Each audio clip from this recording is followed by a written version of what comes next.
திருவெள்ளரை ஊரின் நடுவே 36 அடி உயரமுள்ள மதிலால் சூழப்பெற்று 10 ஏக்கர் நிலப்பரப்பில் கம்பீரமாக அமைந்துள்ளது கோயில். வடக்கு வாசலில் முடிவடையாத ஹொய்சாளர் கோபுரம் 50 அடி உயரம் கொண்டு நிற்கிறது. இதன் மூலமான பண்டை பெருமாள் கோயில் இங்குள்ள குடவரையாக இருக்கலாம் என்று கருதப்படுகிறது.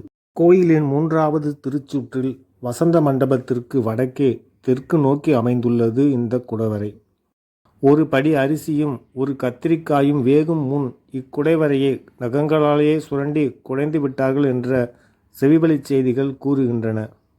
குடைவரையின் வெளியே கீழ்ப்புறத்தில் கீழ் சுவற்றில் மேற்கு பார்த்து திருமால் போன்ற உருவம் செதுக்கப்பட்டு முற்று பெறாமல் நிற்கிறது.